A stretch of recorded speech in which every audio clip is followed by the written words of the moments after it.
Hello, beautiful humans, and welcome back. Today we are talking about the full moon in Aquarius that will be occurring on August 9th, tomorrow.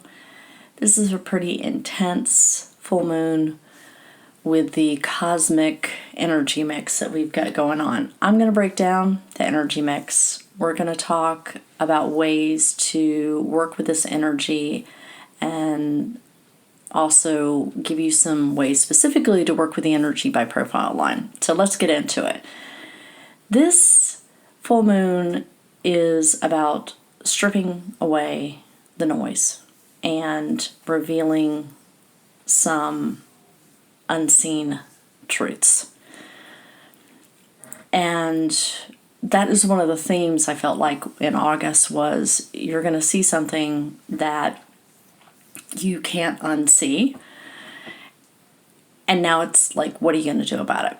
So with the sun transiting through human design gate 7, which is the role of self in interaction, we're under this collective pressure of leadership, visibility, role identity. Like that's what's coming up. Gate 7 wants direction, but not any direction. It wants like the right timing, the right position, the right environment. And the shadow of expression of that is like leading from ego or approval or fear of irrelevance or the need to be right. And opposite this, you've got the moon in gate 13.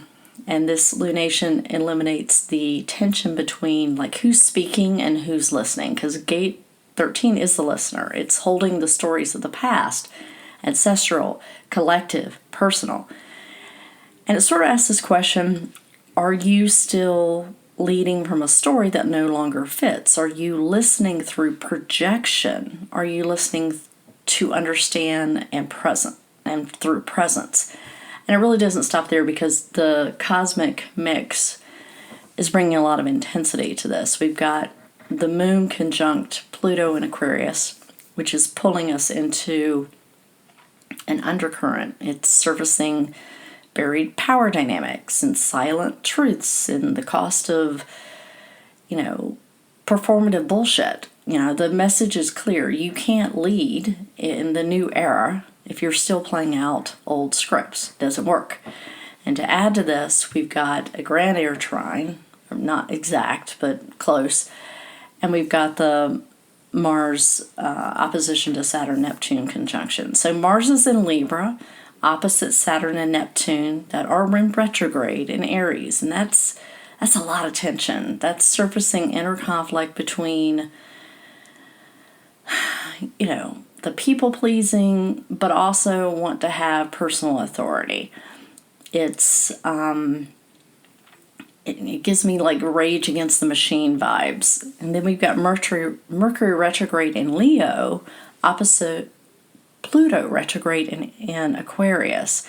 And that's like revealing where communication has been distorted for various reasons, right? And then you've got Mercury retrograde trine Saturn and Neptune. And that's giving us a chance to actually rewrite some stories, but only if we pause long enough to hear what's actually true, i.e., the gate of the listener. And then we have a Mars trine Uranus and Saturn, Neptune sextile Uranus and Pluto, like those two things going on. And this is all great for opening structures. It's almost like portals for liberation if we're willing to stop leading from our bullshit and start leading from our energetic clarity. Because this full moon, although full moons are typically around emotional release, this feels more like a repositioning opportunity from like, do I look like a leader or am I willing to listen deeply enough to lead from what's real? From who's watching me to who do I want to become when I'm alone and it's just me with the truth, right?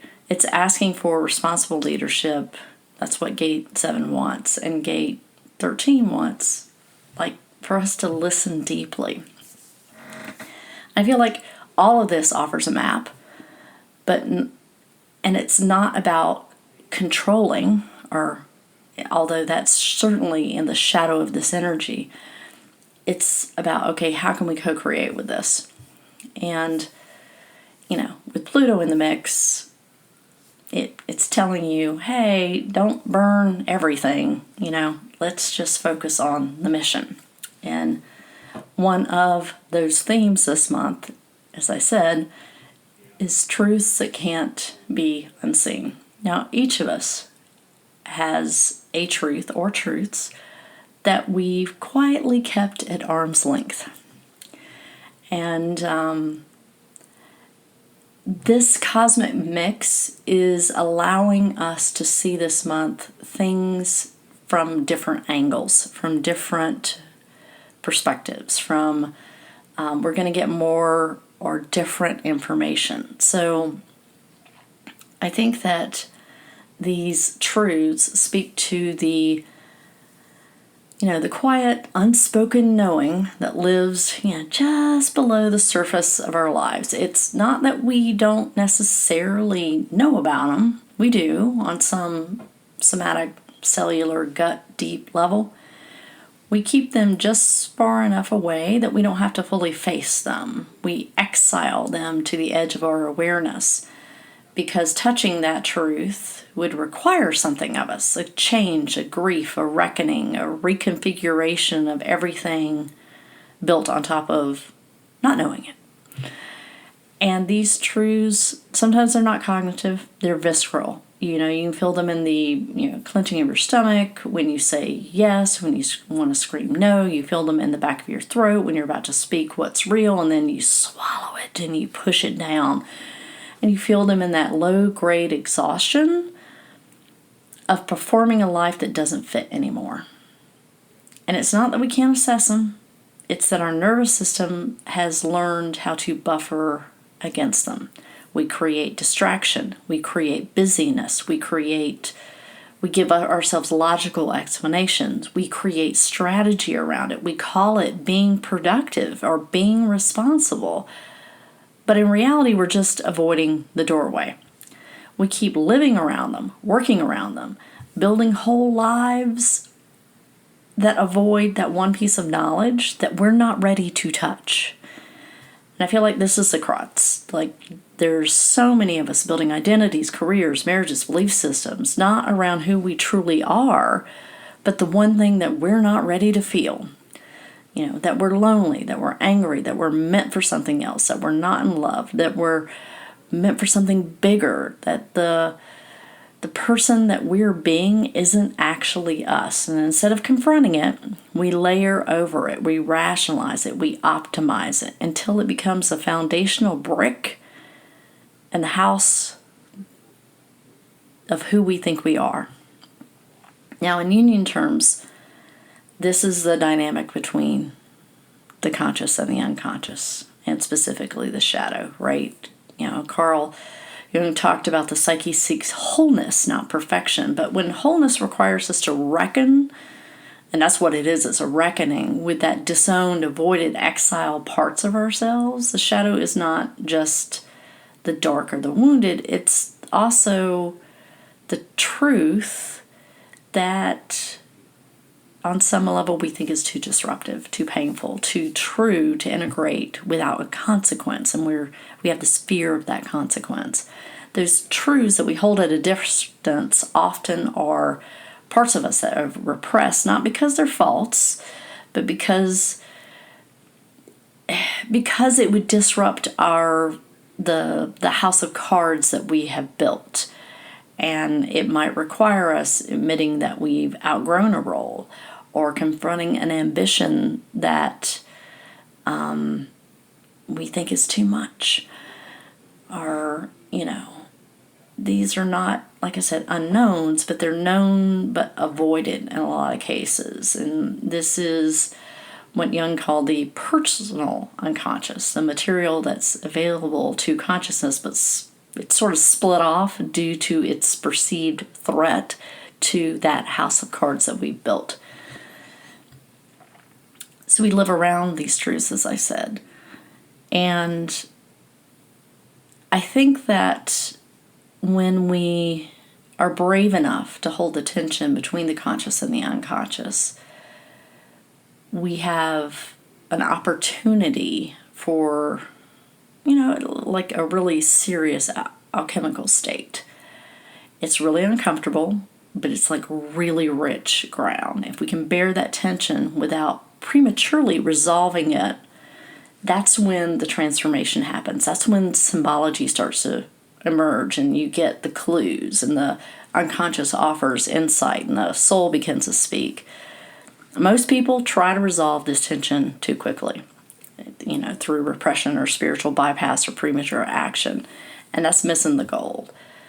But when we finally touch that truth that we've held at a distance, that's the liberation that is possible. Or the liberation path that's possible. So, and this is important because your system always knows. Your nervous system always knows. Your body always knows. Your energy always knows. It's just waiting for the moment that you're quote-unquote safe enough, resourced enough, ready enough to stop orbiting the truth and let it land. And this month, I feel like there's going to be many opportunities, and the energy of this weekend is one of the big ones, that it's not going to let you look away this time. And, it might not be dramatic, right? Sometimes it's not dramatic. It's not always a dramatic moment. Sometimes it's a sigh, a stillness, a decision that doesn't make sense on paper, but you can feel the peace, a subtle shift in your energy when it feels like it's not leaking anymore and it starts consolidating again. When you feel like you've got your power back, that's what I'm talking about. That's what the opportunity of this energy gives us if we can listen long enough to hear what it's trying to give us, the insight.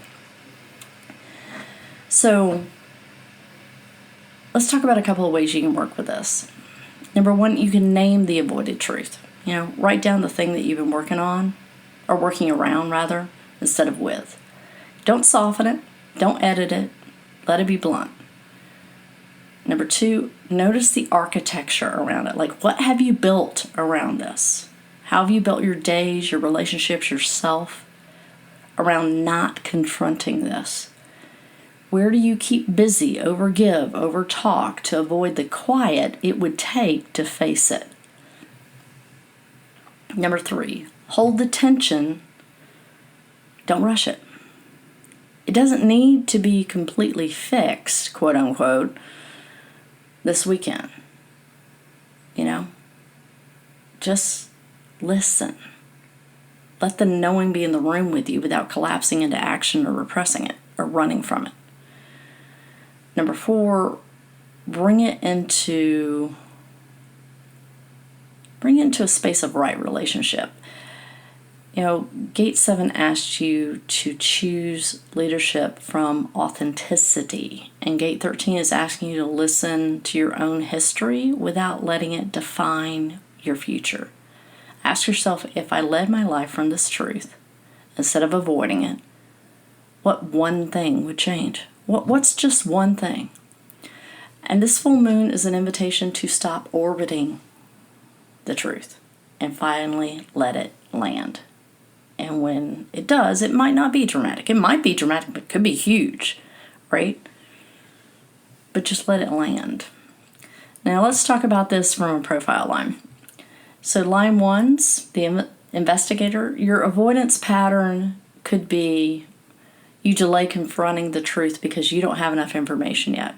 Research becomes that safe place to hide. And the shift is you already know on some level to act. And this moon asks you to stop preparation as protection. And the action is name the truth you've been researching around and take one grounded step before you feel 100% ready. Line 2, the hermit.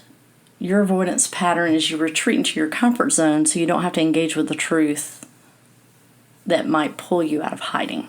And the shift is that this moon is asking you to let the truth call you forward, even if it disrupts your alone time. This is the visibility thing. It's like it's okay to be visible sometimes. Yes, you need your alone time, but isolation isn't where it's at. We need community. And the action may say yes to one conversation or opportunity you've been dodging because you know it will challenge your current reality. Line 3, the experimenters, the avoidance pattern. You distract yourself with constant trial and error, telling yourself, I'm just figuring it out, instead of admitting that you already know what's not working, right? And you know what, on this one, it's usually stuff out there that you see that works for other people, some system, some 5-step system. And you're like, why isn't this working for me? I just haven't figured it out yet. That's all BS. It's all BS. Drop into your sacral or whatever your authority type is and go, all right. Yeah, this isn't working. I'm just using this as an excuse. The shift is the moon is asking you to integrate the lessons you've gathered instead of starting another detour. Or trying to figure something out you know is not going to work. Action, identify one repeating pattern and close that loop by deciding, you know what, I'm done with this. I'm done with this. Line 4, the opportunist. Avoidance pattern is you avoid your truth by staying in the safety of your current network or role, and you're afraid that this change would disrupt your foundation. Maybe you're in a network that doesn't work for you anymore. This moon is asking you to use your connections to support a more authentic direction and not to hold you in the same old place. And that could be that you leave a community and go to another one, or at least explore different options. And an action is share your truth with a trusted ally and ask for the support you actually need, even if it changes the relationship. Line 5, the heretic. The avoidance pattern is you avoid your own truth by solving everyone else's problems so that no one looks too closely at yours. And this moon is asking you to stop rescuing as a way to avoid your own reckoning. Need to be looking at that for myself, right? Yeah, I know. That's why I wrote it down. Withdraw your energy from one situation that you've been fixing for others. Like, it's time to stop being the Mighty Mouse. Here I come to save the day. Yeah, stop doing that. Because it would be more useful to use that time to address a truth that you've been sidestepping. Line 6, the role model. The avoidance pattern is you tell yourself that you'll deal with the truth later, once you've evolved a bit more, and all that is postponing your own integration. And this moon asks you to embody the wisdom that you already have, even if it feels incomplete. There's always ways to tweak things. There's always more integration we can do. And an action is choose one way, just one, to live like what you know now. Not the future version of yourself, not future tripping. I just don't have enough of this yet. Now, all of this, just take one small tangible way to move forward. Just that, I'm boiling it down to one action item. To move from avoiding to acknowledging. That's what we're looking for. You're moving from avoiding to acknowledging that truth that you've been avoiding. And that's where the leadership of gate 7 and the listening of gate 13 meet.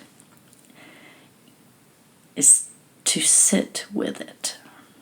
Because it can be incredibly liberating over time. I am looking forward to Mercury turning direct next week and Jupiter and Venus meeting up to give us all some sweetness, because this has been really intense energy this week. Also, I have been asked about why I haven't mentioned the Lionsgate portal. The short answer is because I don't resonate with the Lionsgate portal stuff. It's no shade, you do you. It's not in the Hellenistic astrology training that I've taken and studied over the past years. There, from an ancient text standpoint, there is some reference to significance around the fixed star Sirius conjunct the sun. I believe it's when in something that I read that the Nile was flooded, which was associated with abundance and fertility and into the lands, etc.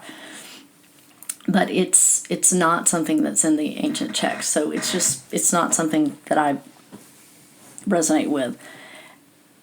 Again, no shade.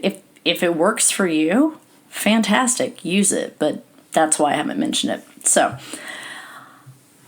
I appreciate you listening. I've got an announcement coming out on the 11th that I'm pretty excited about. So if you're on my mailing list, be looking in your inboxes. And if this resonated with you, please share it out. I really appreciate it. Remember to find beauty every day and seek the magic in the mundane.